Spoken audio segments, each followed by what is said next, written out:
Revolution. 90 days. Revolution. 90 days. Revolution. 90 days. Basebo ne banyabo. Njagala okutegeeza mwenda yenze Mutaasa Kafeero omuduumizi wa Revolution 90.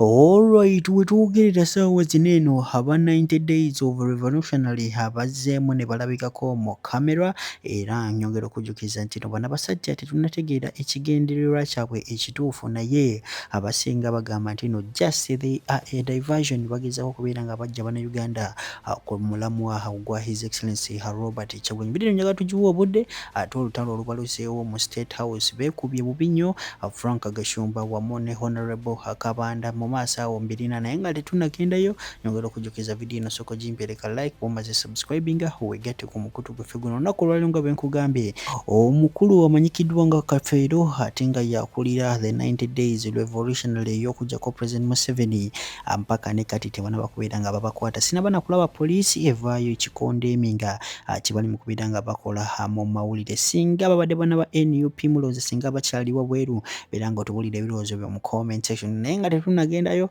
soko bawulirize beewera batya His Excellency Yoweri Kaguta Museveni wamu ne General Muhoozi days egamba nti Museveni oteeka okuta abasibe bonna bannayuganda wabasibanga tebalina musango baparticipatinga mu kalulu ekyokubanga baali tebakwagala nga tebakuwagira eyo yensonga ebateesa mu makomera yensonga ebakubya amasasi yensonga ebatwaza mu safe houses okusibirwa n'okubonaabonera obwereere n'olwekyo obutali bwenkanya bo Mr. Museveni tuzza olwaliro okuwa amawulire abantu abo bo boyagala eddembe bonna bali mu makomera bate ate tobatanga waliko obukwakulizo bate obanga okuparticipatinga mu kalulu kibakkirizibwa ssemateeka waabwe ekirala nkoola mwenna abaali besimbyewo nga baba bbobululu temutuula luno lwe tuli mu lwoya lwa munyindo olwekuula wekka nsereko Madina Nsereko kimanyi bulungi bakulangirira otaddeyo ssente enguzi Kawempe Thawusi omukulembeze waayo mutuufu bamuyita Nyanzi Fred Sentamu gwe nammere okimanya mu Masaka City bakuwangula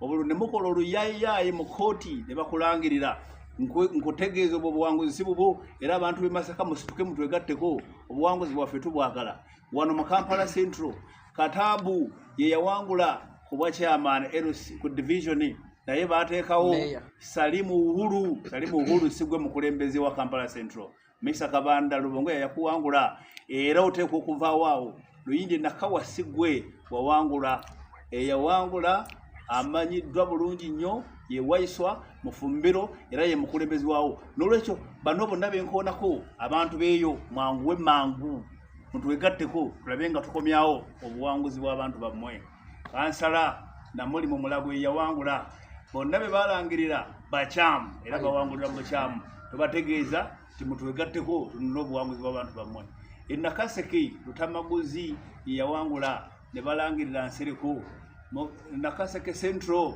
Mr. Alan Mayanje yawangula ne balangirirawo omuntu omukyamu Kabuye Tufatogabye lwekyo twagala okubategeeza bannayuganda temugeza kusirika busirisi nga abantu baba wa ssente zaabwe ne babawo obudde bwabwe ne bajja ne babalonda ne mudda mu mayumba gammwe okutuula obutuuzi musituke tukabanje Kyagulanyi buno bubaka bubo gy'oli guma tuli naawe ssebo baali baagala kukumalirawo wano naye Katonda yakuyambye n'ofubutuka n'ogenda kuma obulamu naye olutaba ndowooza abasajja mubawulidde babadde bakambwe mu ate olunaku olwaleero olutalo olubaluseewo wakati wa Frank Gashumba wamu ne Honorable Kabanda mujjukire bulungi His Excellency Robert Kyagulanyi bagamba zino zisirano zonna zigenda kutandika okubeerawo naye temutya just they are a form of diversion kubanga kati njagala kwebuuza Frank Gashumba ne Kabanda lwaki babeekuba beera buli mu comment section bonna ekisookera ddala babasasula akasente bakayina almost buli kimu omuntu kye yandiyeetaaze mu bulamu bw'ensi eno bakiyina kitegeeza ki bano basajja bayinza okuba bali mu diversion zaabwe era mubeegendereze nnyo soko bawulidde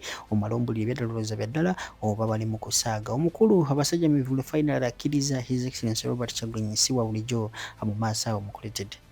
Time is going to accelerate us. One day, General Emuka ajja kutegeera who is David Kabanda. Ekyo njala kikugambe. One day. Kubanga sirabanga muntu ayina bukyayi, ayina hate, ayina malice, ayina intrigue like Daudi Kabanda. Nze sikirabanga mulamu bwange. Sikirabanga. Nekamba bulire ebye mu nyumba tebitottolwa. They are nsirise busirisi. But I'm boiling. Nemba dingezeza konyo okwa restraining. naye you cannot come out nonkerako kumba ashinga as who nze siri mulonzi wo siri munaku nga bw'okisuubira ontegeera ndowooza nze ne pakasiza mbaddewo PLU I can survive without PLU I can survive without government kuba ne contract obutono bwenfuna mu government mufuna nganze okitegeera ndowooza nganze sina contract gye nali nfunye nti waliwo omuntu akubye essimu never strictly on mailed kati kambabuulire Kabanda atya buli muntu olaba atya aba foot soldiers mu PLU tuyinamu ababaka babiri mu parliament eno eriko neddako tuyinayo Mawanda ne Kabanda kati bwalaba witonze nga chances ziri waggulu agenda kufuuka mubaka wa Yala tagana kukiwulirako ekyo atya buli kintu inferiority complex ye mutawanya background ye yavaamu ye mutawanya otege chovola buli muntu alwana naye zembera wano abana ne bambulya kino ne mbagamba muwandiike mu biwereze General MK chairman waffe nzo omuntu eyannonda yali General MK ne bwasalawo enkyana ngamba tacha neetaaga mu PLU I can survive on my own ekyo nkikugamba but deep in him amanyi my role in PLU or MK movement ate kyanze siri butulika tekiri ate fa abanyana tulina obuzibu we are not bootlickers tekiriyo we are not lobbyists ngende ngambo no mumpe kino oba nyono n'erinnya ly'omuntu ono ofune kino ekyo tekiriyo nze nkola mirimo gyange negini Katonda nandi warding okusinziza ku mirimo gyenkoze nze sisobola kugenda wa minister gundi nyono ne gundi nengende wa speaker nyono ne gundi nengende wa deputy speaker ngende nyono ne gundi nengende wa CD sikyayagala kwogera nnyo era akavidiyo kano njagala osooka okawulirize kasesaamu anti omukulu abasajja muvula ate mulowooza teyeerabisiza hard times tu bano basajja balowooza bali ku level ya His Excellency Robert Kyagulanyi imagine oyo yali yeesimbyewo okuba president naye kati essaawa zino ali mu kubeera ng'asabiriza obusente obwo bwa social media eri gavumenti ye Yoweri Kaguta Museveni. Si bigambo byange vidiyo eno njagala ogiwa obudde atuba omaze gimpereka like subscribinga wegate akumukutu gwe figuno soko muwulire naye nga tetunagendayo soko ulize Haji Haruna tumale tukuplayingire video y'omukulu abasajja muvule. Assalamu alaikum warahmatullahi wabarakatuh. Yenze Haji Haruna omusomi w'edduwa asangibwe Bulumagi ku luguudo lw'Ejjinja nkola ku bintu ebyenjawulo ng'emuli endwadde zitawaanya abantu ababulijjo nkola ku abo bonna abalina ebizibu mu mukwano bw'oba olina ebizibu mu mukwano jangu gyendi neeyonera nsobole okumalira ensonga nkola ku mikisa egy'emirimu nkola ku abo abaagala okugenda ebweru muntu nk'okozesebwa amajiini okozesebwa saitwani ebyo byonna mbikolako osobola okukozesa ennamba z'olaba ku screen oba okuweereza obubaka ku WhatsApp. Bwe tudwanyisa wa bwereere Bobi Wine okutuuka ku kisaawe Entebbe abanene mu byokwerinda baalagira abakozi ne bavaawo waleme kubeerawo omuntu n'omu akuba kifaananyi nga Bobi Wine alinnya ennyonyi yalinnyira wano Entebbe ibagamba nti yayita Kigali nayita Rwanda nakola ngenda bikuwa oli omwana muzannyi wa katemba awedde emirimu alinnya wano Entebbe n'alandinga ekigali ali mu nnyonyi ki ennyonyi saagitegedde naye obusungu bwanzijudde ne bunzita ali mu sisitimu yennyini sisitimu yalagidde abakozi bonna ne bavaawo ng'ateekinga in agenda okuyingira muleka ayite wagende nga tewali akkirizibwa kubeera na simu negi okwata ekifaananyi bonna ababaddewo balesewo abantu babiri ne babala na kubaaza nga tewali muntu yenna alina kamera okukuba Bobi Wine ekifaananyi n'agenda n'alinnya n'alandinga ekigali